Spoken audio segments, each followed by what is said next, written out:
ये कहानी है जंगल में रहने वाले एक ठाकुर की दो बेटियों की, जो जंगल से गुजरने वाले मुसाफिरों को छल कपट से लूट कर उनका कत्ल कर देती। पर फिर एक दिन एक ऐसा मुसाफिर आया जिससे उन सबकी जिंदगी बदल गई। एक गुस्सैल राजा ने अपने पुत्र के किसी दोष के कारण उसे देश निकाला दे दिया। राजकुमार ने दुखी मन से अपने गुजारे के लिए 4 लाल और कुछ स्वर्ण भी अपने साथ ले लिए और भरे हृदय से अपने पिता का महल छोड़ दिया। चलते चलते वो जब शहर से कुछ दूर पहुंचा तो उसे एक संत साधु का आश्रम दिखाई दिया। राजकुमार उस संत साधु को दंडवत प्रणाम करके एक तरफ बैठ गया। जब संत साधु ने उसकी मायूस शक्ल और देह पर कीमती वस्त्र देखे तो संत साधु ने उससे पूछा, बच्चा, तुम कौन हो और यहां कैसे आए? राजकुमार बोला, महाराज, मैं राजा भीमगुप्त का पुत्र चंद्रगुप्त हूं। मुझे मेरे पिता ने देश निकाला दे दिया है, इसलिए मैं परदेश जा रहा हूं। रास्ते में आपका आश्रम दिखाई दिया तो मेरे मन में आया कि आपके भी दर्शन करता चलूं। संत साधु ने चंद्रगुप्त की बात सुनकर कहा, वत्स, तुम नेक इंसान हो और परदेश जा रहे हो, इसलिए मैं तुम्हें 4 बातें बताता हूं। तुम उन बातों पर अमल करना। परदेश में ये बातें तुम्हारे अवश्य ही काम आएंगी। पहली यह कि परदेश में एक से भले 2 होते हैं। दूसरी यह कि परदेश में दूसरे के हाथ का बना खाना मत खाना। अगर खाना भी पड़े तो पहले किसी जानवर को खिला देना। तीसरी बात यह कि परदेश में किसी दूसरे की बिछाई हुई चारपाई पर मत सोना। अगर सोना भी हो तो पहले बिस्तर को अच्छी तरह झाड़ लेना। चौथी बात यह कि यदि कहीं शत्रुओं के फंदे में फंस जाओ तो जहां तक हो सके नरमी और ज्ञान की बातें सुनाकर अपना उद्देश्य प्राप्त करना। संत साधु ने कहा, मेरी ये 4 बातें हमेशा याद रखना। संत साधु की बातें सुन साधु को प्रणाम कर राजकुमार परदेश चल पड़ा। जब चलते चलते बहुत दिन बीत गए तो वह एक जंगल में पहुंचा। वहां उसने देखा कि एक चील एक कछुए के बच्चे को लेकर उड़ी जा रही है। संयोगवश बच्चा उस चील के पंजे से निकलकर गिर गया। चंद्रगुप्त ने कछुए के तड़पते हुए बच्चे को देखा तो उसे बड़ी दया आई। उसने मन में सोचा कि इस बच्चे को पालना चाहिए। इस बच्चे को पालने से 2 बातें होंगी। पहली तो यह कि इस बच्चे के प्राण बच जाएंगे और दूसरी यह कि साधु द्वारा कही गई पहली बात भी पूरी हो जाएगी कि सफर में एक से भले 2 होते हैं और इससे बातें करते हुए दिन भी आसानी से बीतेंगे। यह सब सोचकर चंद्रगुप्त ने बच्चे को अपने साथ ले लिया। अब सफर में उसके साथ वह कछुए का बच्चा भी हो लिया। कुछ दिन के सफर के बाद राजकुमार को एक अच्छा सा स्थान दिखाई पड़ा। उस स्थान पर पहुंचकर उसने कुछ खाया पिया और फिर कछुए के बच्चे से बोला, तुम यहां बैठे रहना, मैं जरा थोड़ी देर सो लूं। यह कहकर चंद्रगुप्त एक पेड़ के नीचे सो गया। उसी पेड़ के ऊपर एक सांप और एक कौवा रहते थे। उन दोनों का यह दस्तूर था कि जब कोई मुसाफिर उस पेड़ के नीचे ठहरता तो सांप उसे डस लेता और कौवा उसकी आंखें निकाल लेता। नाग ने जब सोते हुए मुसाफिर को देखा तो पेड़ के नीचे उतरा और राजकुमार को डस लिया। सांप के डसते ही तुरंत राजकुमार के प्राण पखेरु उड़ गए। कुछ देर में जब कछुए की नजर चंद्रगुप्त पर पड़ी तो वह उसे मरा देखकर बहुत घबराया और चंद्रगुप्त के ऊपर बैठकर रोने लगा। तभी कौवा भी पेड़ से नीचे उतरा और जो ही उसने चंद्रगुप्त की आंखें निकालनी चाही त्यों ही कछुए ने झपट कर कौवे की गर्दन को मुंह से पकड़ लिया। कौवे ने बहुत जोर लगाया मगर कछुए ने उसे नहीं छोड़ा। तब कौवे ने सांप को पुकारा। कौवे की आवाज सुनकर सांप आ गया। उसने बड़े जोर से कछुए की पीठ पर डंक मारा, परंतु कछुए ने अपना मुंह भी तर कर लिया। सांप ने कई बार कछुए की पीठ पर डंक मारा, किंतु हर बार कछुए अपना मुंह अंदर कर लेता। तो उसने कछुए से प्रार्थना की कि तुम मेरे मित्र को छोड़ दो। यह सुनकर कछुए बोला, नहीं, तूने मेरे मित्र को डसा है, अब मैं भी तेरे मित्र की जान लूंगा। तू मेरे मित्र को छोड़ दे तो मैं तेरे मित्र को जीवित कर दूंगा। यह कहकर सांप ने काटी हुई जगह पर मुंह रखकर चंद्रगुप्त के शरीर से विष खींच लिया और बोला, अब तो मेरे मित्र को छोड़ दे। कछुए ने जब राजकुमार को देखा कि उसे थोड़ा होश आ रहा है और उसका जहर उतर रहा है तो उसने कौवे को छोड़ दिया। जब चंद्रगुप्त को होश आया तब कछुए ने उसे सांप के डसने का सारा हाल सुनाया। कछुए की बात सुनकर तुरंत चंद्रगुप्त के मन में संत साधु की बताई पहली बात खटकी। सोचा संत साधु की एक बात तो काम आई कि एक से भले दो होते हैं। मन ही मन उसने संत साधु को धन्यवाद दिया और आगे बढ़ चला। चलते चलते कुछ दिनों के बाद जब वे समुद्र के किनारे जा पहुंचे, तब कछुए के बच्चे ने कहा, मित्र, मेरा देश आ गया है। यदि तुम कहो तो मैं अपने माता पिता से मिलाऊं। उनसे बिछड़े बहुत दिन हो गए हैं, वे बहुत दुखी होंगे। चंद्रगुप्त ने उसे जाने की आज्ञा दे दी और स्वयं रात को वहीं समुद्र के किनारे उस जंगल में ठहर गया। जिस जंगल में राजकुमार ठहरा हुआ था, उसी जंगल में वहां से कुछ दूर ही एक ठाकुर का परिवार रहता था। ठाकुर के 2 लड़कियां और 4 बेटे थे। उसकी बड़ी बेटी ज्योतिष विद्या जानती थी। जब भी कोई राहगीर, कोई यात्री उस जंगल से गुजरता और उसके पास कुछ कीमती होता, तो ठाकुर की बड़ी बेटी अपनी विद्या से जान लेती थी। आज फिर से उसे बहुत दिनों बाद बहुत से खजाने की महक आई। उसने अपने पिता से कहा, ऐसा प्रतीत होता है कि इस जंगल में एक पथिक आया हुआ है। उस पथिक के पास 4 लाल हैं। यदि तुम लोग उस पथिक को यहाँ ले आओ तो उससे लाल लेना मेरा काम है। यदि वे लाल हमको मिल जाएं तो हम जन्म भर के लिए निहाल हो जाएंगे, परंतु उस पथिक को मारना मत, उसे जीवित ही पकड़ लाओ। ठाकुर अपने बेटों के साथ तुरंत उसकी तलाश में निकल पड़ा। वे थोड़ी ही दूर चले होंगे कि उन्होंने देखा एक आदमी एक पेड़ के नीचे सो रहा है। उसे देखकर उन्होंने सोचा कि यह वही पथिक हो सकता है जिसके पास लाल है। वे उसे पकड़कर ले गए और अपनी बड़ी बेटी के हवाले करके बोले, इससे लाल निकलवाना अब तेरा काम है। ठाकुर की बड़ी बेटी ने पूरे आश्वासन के साथ कहा, तुम लोग चिंता मत करो, मैं इससे लाल निकलवा लूंगी। ठाकुर की छोटी बेटी ने जब चंद्रगुप्त को देखा तो वह दिलोजान से उस पर मोहित हो गई। पहली ही नजर में वो अपना दिल उस नौजवान राजकुमार को दे बैठी। भाइयों के डर से कुछ कह तो न सकी, लेकिन मन ही मन उसको बचाने की युक्ति सोचने कुछ देर बाद ठाकुर की बड़ी बेटी ने खाना बनाया और उसमें जहर मिला दिया। वही खाना उसने चंद्रगुप्त को परोस दिया। जब थाली चंद्रगुप्त के सामने आई तो उसने खाने के लिए निवाला तोड़ जैसे ही उसे खाने को हुआ, तभी उसे संत साधु की कही गई दूसरी बात याद आई। उसने थाली में से थोड़ा सा भोजन निकालकर कुत्ते के सामने डाल दिया। जैसे ही उस खाने को कुत्ते ने खाया, वो तुरंत मर गया। यह देखकर चंद्रगुप्त ने भोजन नहीं किया।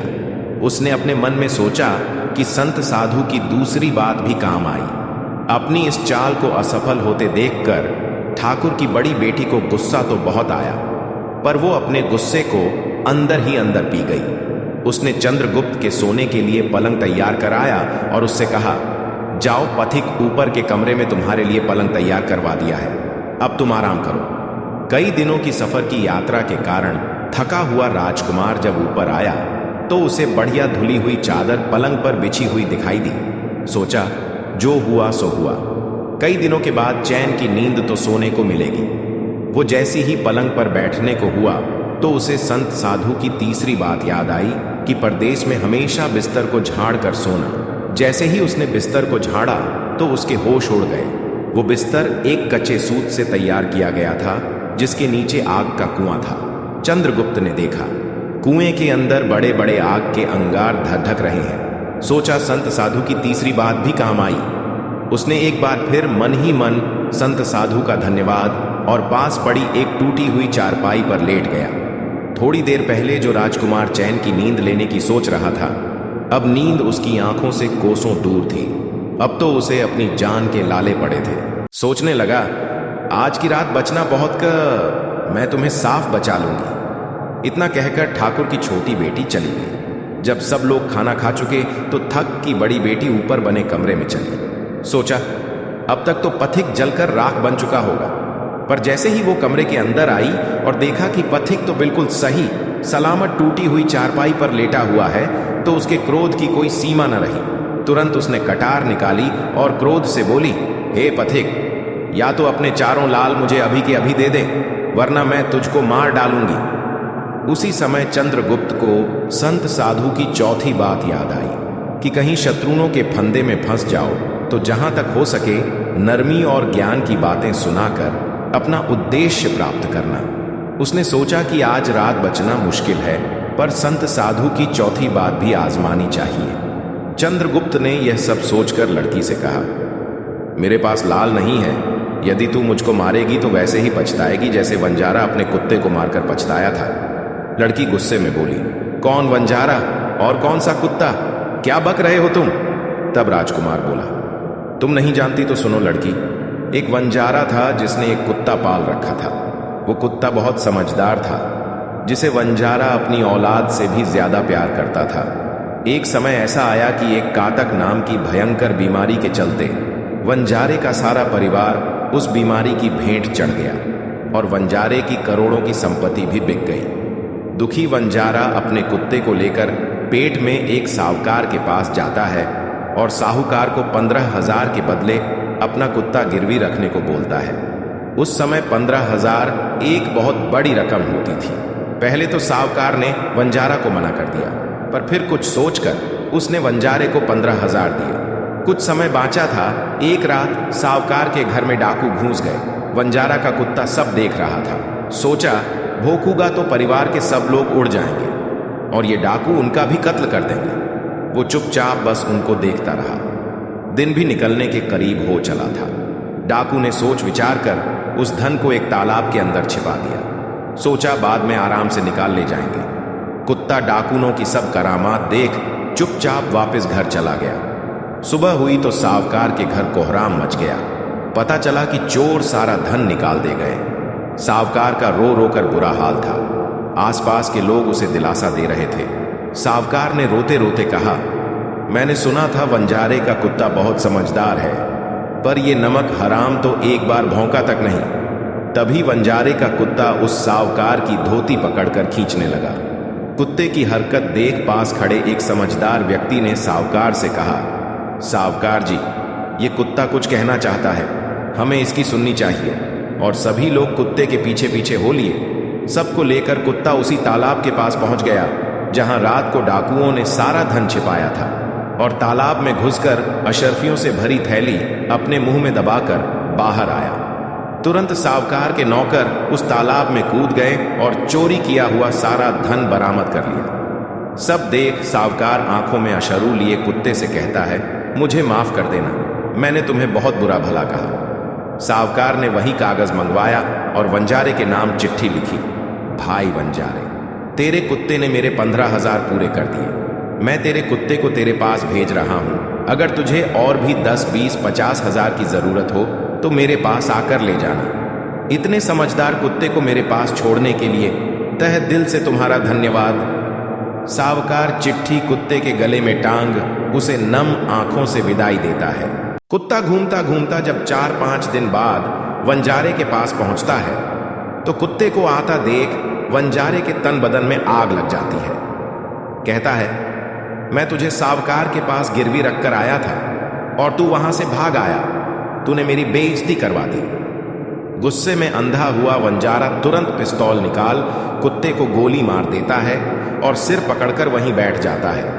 कुछ देर बाद जब उसकी नजर कुत्ते के गले में ठंगी हुई पर्ची पर पड़ी, तब वंजारा वो पर्ची निकाल उसे पढ़ता है। पर्ची पढ़ते ही वंजारा फट पड़ता है। वो दहाड़े मार मार खून के आंसू रोता है। पर अब भला क्या हो सकता था? वंजारे की कहानी सुना चंद्रगुप्त ठाकुर की बेटी से कहता है, एक और कहानी सुनो लड़की। एक राजा के पास एक बहुत समझदार पढ़ाया हुआ तोता था। वह बड़ा चतुर था। एक दिन राजा तोते को अपने साथ गंगा स्नान को ले गया और उसको घाट पर बैठाकर स्वयं स्नान करने लगा।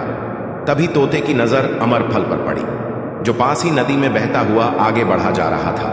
वह उसको नदी से बाहर निकाल लाया और राजा के आने पर उसको वह अमरफल देता हुआ बोला, महाराज, यह अमरफल है, इसे खा लीजिए। राजा ने कहा, मैं अकेला अमरफल खाकर क्या करूंगा? अपने बाग में लगा दूंगा। जब इसमें फल लगेंगे तब सब कुटुंबियों को खिलाकर अमर कर दूंगा। गंगा स्नान से लौटकर राजा ने वह फल माली को देकर कहा, इस फल को बाग में लगा दो। थोड़े ही दिनों में पेड़ फल फूल गया, उसमें फल लगने लगे। एक दिन एक फल पककर पेड़ से गिरा तो उसे सांप ने सूंघ लिया, जिससे वह जहरीला हो गया। अनजान माली वह अमर फल लेकर राजा के पास आया।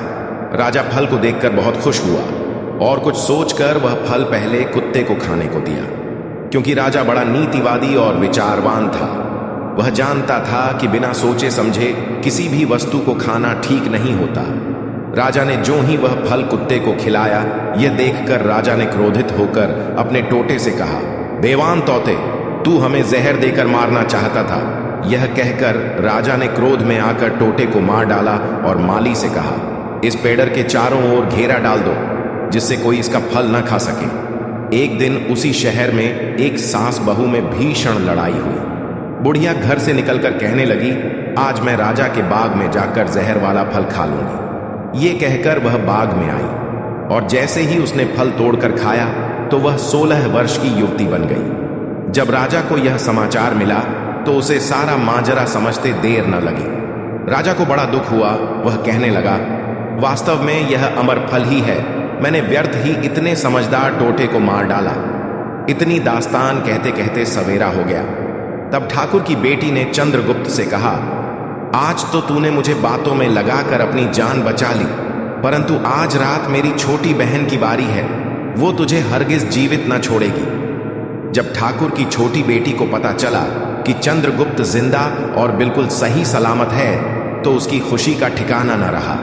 अपनी बहन को दिखाने के लिए ऊपरी मन से बोली, तुम निश्चित रहो बहन, मैं आज इससे लाल लिए बगैर छोड़ने वाली नहीं हूं। दिन बीता और रात हुई। तब ठग की छोटी बेटी चंद्रगुप्त के पास गई और बोली, भगवान का शुक्र है जो तुमने चालाकी से अपनी जान बचा ली। चंद्रगुप्त बोला, तुम सब ऐसा क्यों करते हो? तब ठाकुर की छोटी बेटी बोली, हमारी तो यही रीति है कि मेरे भाई और बाप मुसाफिरों को पकड़कर लाते हैं और हम बहनें अपनी चालाकी से उनसे माल हथिया कर उन्हें मार डालती है।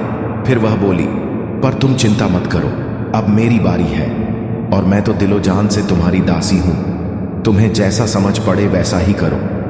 यह सुनकर चंद्रगुप्त बोला, प्रिय, तुम भी मुझे देखते ही पसंद आ गई थी।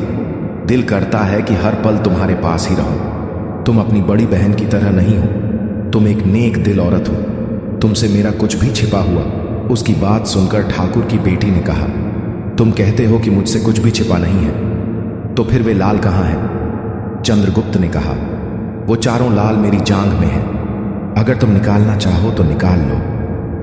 राजकुमार की बात सुन ठाकुर की छोटी बेटी बोली, प्यारे, वो लाल तुम्हें ही मुबारक हो। मैं तो तुम्हारी दासी हूं, तुम्हारे दर्शनों की प्यासी हूं।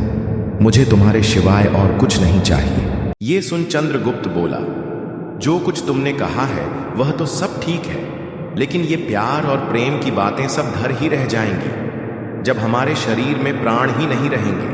क्योंकि जब तुम्हारे बाप और भाइयों को इसका पता लगेगा तो हम दोनों की खैर नहीं। तब ठाकुर की बेटी बोली, तुम चिंता मत करो, मेरे पास इसका भी उपाय है। आज रात को सबके सोने के बाद हम यहां से भाग चलेंगे और कहीं बहुत दूर रहेंगे जहां कभी मेरे भाई और बाप। चंद्रगुप्त बोला, पर यह सब होगा कैसे? बोली, यहां से निकलने का एक ही उपाय है। मेरे पिता के पास 2 ऊंटनियां हैं। उनमें से एक तो दिन भर में 60 कोस चलती है और दूसरी दिन भर में 100 कोस चलती है। तुम उनमें से बड़ी वाली को खोल लाना, तब तक मैं हम दोनों के लिए कुछ धन बांध कर रख लूंगी। जब आधी रात हुई तब चंद्रगुप्त ऊंटनी को खोलने चला गया। चंद्रगुप्त ऊंटनी ले तो आया, मगर जल्दबाजी के कारण वह बड़ी के स्थान पर छोटी को ले आया। ठाकुर की बेटी बहुत सा माल लेकर ऊंटनी पर बैठ गई और दोनों चल दिए। ऊंटनी जब चलते चलते 60 कोस पहुंची तो जंगल में रुककर खड़ी हो गई। बीच जंगल में ऊंटनी को खड़ी देखकर चंद्रगुप्त और ठग की बेटी के होश उड़ गए। ठाकुर की बेटी बोली, अनर्थ हो गया। तुम रात के अंधेरे में बड़ी ऊंटनी की जगह छोटी को ले आए। मेरे पिता और भाई आते ही होंगे। इधर जब सवेरा हुआ तो ठाकुर ने देखा कि उसकी बेटी और मुसाफिर दोनों गायब हैं। उसने सोचा कि निसंदेह बदमाश मेरी बेटी को भगा ले गया है। तबेले में जाकर देखा तो पाया कि छोटी ऊंटनी गायब है और बड़ी वही है। सोचा ज्यादा दूर नहीं गए होंगे और ऊंटनी पर सवार होकर उसने उसे तेजी से दौड़ा दिया। थोड़ी ही देर में जंगल में उस स्थान पर जा पहुंचा जहां चंद्रगुप्त और उसकी बेटी ठहरे थे। चंद्रगुप्त ने उनके आते देखा तो बहुत घबराया और कहने लगा, तुम्हारे पिता आ रहा है, अब प्राण कैसे बचाएगे? लाड़की, कहां? घबराओ मत, जो मैं कहती हूं ध्यान से सुन लेना। जाओ, उस पेड़ पर चढ़ जाओ जब मेरे बाप पकड़ने आएगा, पेड़ पर चढ़ेगा, तब मैं चुंबके से बड़ी वाली उठनी पे चढ़ जाऊंगी और उसे तुम्हारे ढाल के नीचे खड़ा करूंगी। तुम कूद कर उस पर बैठ जाना। इस प्रकार हम दोनों बचकर साफ निकल जाएंगे। यह सुनकर चंद्रगुप्त तुरंत पेड़ पर चढ़ गया। तब तक ठाकुर भी वहां आ पहुंचा। पिता को देख उसकी बेटी ने फंड करते हुए कहा, पिताजी, ये दुष्ट मुझे धोखे से यहां भगा लाया, आप इसे छोड़ना नहीं। यह सुन गुस्से से तिल मिलाया। ठाकुर चंद्रगुप्त को पेड़ पर चढ़ा देखकर ऊंटनी से उतरा और उसे पकड़ने के लिए पेड़ पर चढ़ने लगा। बाप के ऊंटनी से उतरते ही मौका देख ठाकुर की बेटी ऊंटनी पर चढ़कर उसे चंद्रगुप्त की डाल के नीचे पेड़ के पास ले आई। चंद्रगुप्त तुरंत कूदकर उस पर बैठ गया। चंद्रगुप्त के बैठते ही ठाकुर की बेटी ने ऊंटनी को दौड़ा दिया। ठाकुर हाथ देखता रह गया। ठाकुर की बेटी और चंद्रगुप्त कई दिनों का रास्ता तय कर एक शहर में पहुंचे और दोनों वहीं बस गए। वहां चंद्रगुप्त ठाकुर की बेटी के साथ आराम से दिन गुजारता रहा और जब उसके देश निकाले की अवधि पूरी हो गई, तब वह उसको लेकर अपने राज्य चला गया और उसके साथ शादी कर हंसता खेलता जीवन व्यतीत किया। निष्कर्ष, चंद्रगुप्त और ठाकुर की बेटी की यह कथा हमें यह सिखाती है कि प्रेम और विश्वास का बंधन सबसे मजबूत होता है। जब बुद्धिमत्ता, धैर्य और निस्वार्थ प्रेम मिलते हैं तो असंभव को भी संभव बनाया जा सकता है। जीवन में चाहे कितनी भी कठिन परिस्थितियां क्यों ना आए, सही निर्णय, संयम और परस्पर विश्वास हमें हर संकट